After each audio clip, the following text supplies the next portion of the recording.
America's Godly Heritage. Today we're going to be looking at Christopher Columbus. On previous editions of America's Godly Heritage, we learned about Columbus's background, his first voyage of discovery of the New World, his triumphant homecoming back to Europe, his character flaws, and his return to the New World, which wasn't quite so triumphant. After returning to Hispaniola, despite his desire for power and position, we have another incident where Columbus doesn't do so well. He was a terrible, terrible governor.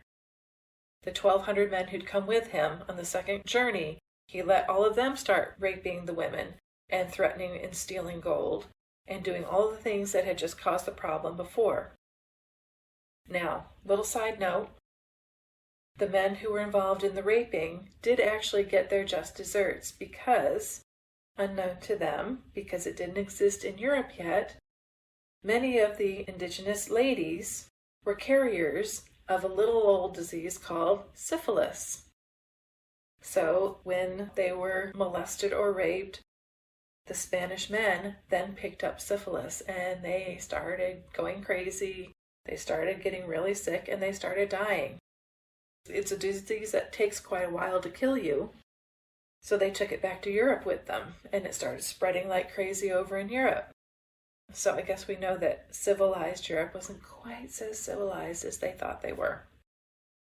Anyway, adding insult to injury of how badly the indigenous peoples were being treated, Columbus decided that he was going to require each Indian, as he called them, because he still insisted that he was at the Indies, each Indian had to pay an annual tribute of gold or they were going to be punished. Now, Hispaniola does not have a lot of gold on it, so these poor natives are in really big trouble because they can't meet the tribute. And so the Spanish came up with an idea that, well, they can work off what they owe us, basically turning them into slaves to pay this fine, this thing that was due, this quota that they supposedly owed to the Spanish. Life is terrible now if you're one of the natives. So finally, some of them started fighting back. And the Spanish were absolutely brutal in their reprisals. They would wipe out entire villages for one of the people having done something to one of the Spanish people. So it is estimated that of the 300,000, the population of Hispaniola, when Columbus and his men first arrived, 2 years later, they had lost 100,000 people. So 1/3 of the population has died in 2 years.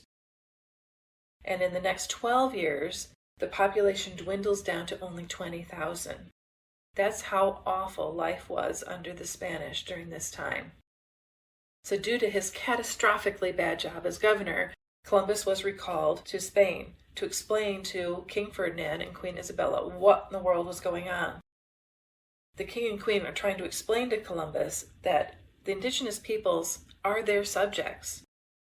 They're not there as beasts of burden or slaves to Columbus and his men.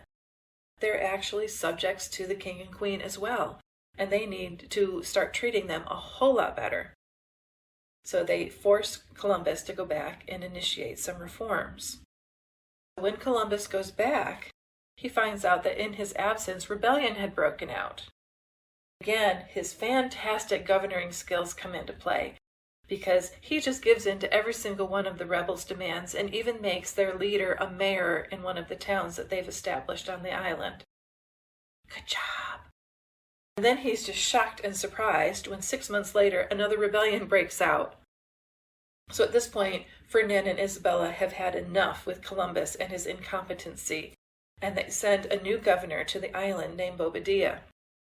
When Bobadilla gets to the island, Columbus refuses to hand over authority to him, saying that the king and queen had no right to depose him as governor. What? What? He's totally lost any kind of touch with reality here. The king and queen don't have the right to replace him as governor. Okay, so Bobadilla just said, right, you're under arrest, puts Columbus and his brothers in chains, sends them back to Spain. Although the king and the queen do set Columbus and his brothers free, they say, "You're never going to be governor again." So Columbus says, "Okay, well, what can I do with my spare time? I know. How about, can I go back and explore some more?" The king and the queen said, "Okay, you can, but you cannot return to Hispaniola. That's totally off limits. You're never going to be governor there again. You're never allowed to go back there again. But you can explore places over there that have not been explored yet. And do your thing that you're good at. Be an explorer." So take a wild guess what Columbus did. You guessed it, he went straight to Hispaniola. However, he was not able to enter the harbor there because Bobadilla had been warned that Columbus might try just such a trick. So Columbus was turned back, and he did the exploring that he was supposed to do in the first place. He explores all these islands that are in this curvy shape to the southeast. He sees Jamaica and the bottom part of Cuba, and he actually explores a lot of Central America, what's now Honduras, Nicaragua, Panama, and Costa Rica. He explores these new worlds, and in fact, he gets to the point where the Panama Canal is later built, because it's only a few miles between the Caribbean and the Pacific Ocean. Even though Columbus is so completely screwed up, and he's got his priorities all totally wrong, God's not done with him. Columbus is seeking after fame and fortune, position and power, and we have this amazing encounter that happens while they're exploring in Central America. They had just been attacked by a hostile tribe, because word had gotten around. Yet then Columbus and a small group decided to go up a river and explore it a little ways. They kind of split up a little bit, and a lot of the landing party disappeared. Then Columbus heard all this shrieking and shouting and screaming and gunfire and all that kind of thing. He's like, "Oh no, what's going on?" And he starts seeing these bodies float by him down the river. Things are not going well, so he does what he can to locate some survivors. They all get back together and fall into this exhausted sleep after they've escaped from whatever that hostile tribe was that's trying to get them. They get back to safety on the ship, and they fall asleep. And Columbus has this dream where he hears God very clearly say to him, "O fool, and slow to believe and to serve thy God, the God of all. Since thou wast born, ever has he had thee in his most watchful care. The Indies he gave thee for thine own. Of the barriers of the ocean sea, which were closed with such mighty chains, he gave thee the keys. Turn thyself to him and acknowledge thine error. His mercy is infinite." I heard all this as if I were in a trance, but I had no answer to give to words so true, but could only weep for my errors. This totally changed Columbus's heart. I really like this bit where it says, "The barriers of the ocean sea which were closed with such mighty chains, he gave thee the keys." God gave Columbus the key to open up what was locked. The ocean, and the fact that they could not get across the ocean until Columbus was on purpose. God had it locked up.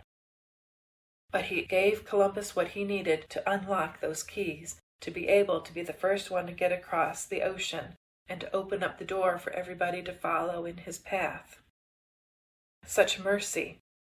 I gave you this stuff, you screwed it up, but come back to me. Come back to me. Acknowledge how you've screwed up. My mercy is infinite.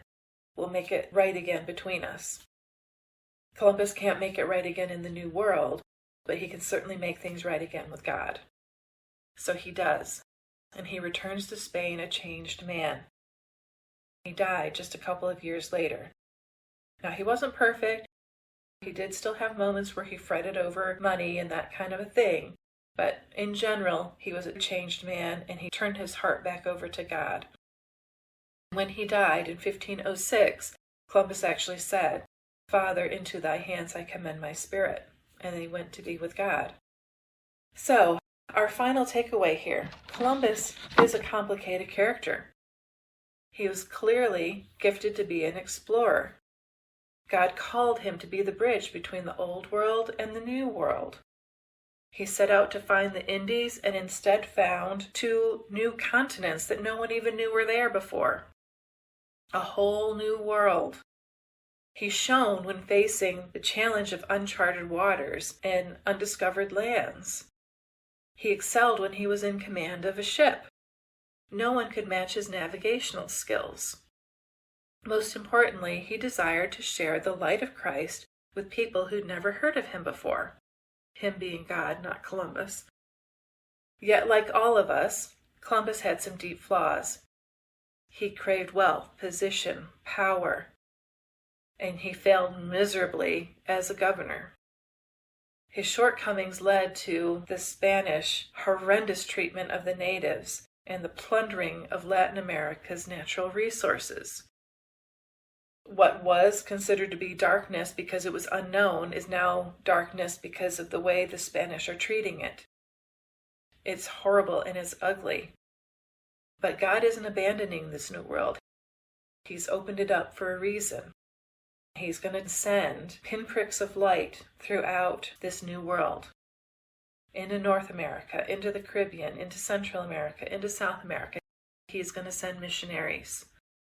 Dedicated Jesuit, Dominican, and Franciscan friars who lay down their lives to bring the gospel to the new world and to make life better, truly better, for the indigenous peoples. Thank you for listening to this edition of America's Godly Heritage.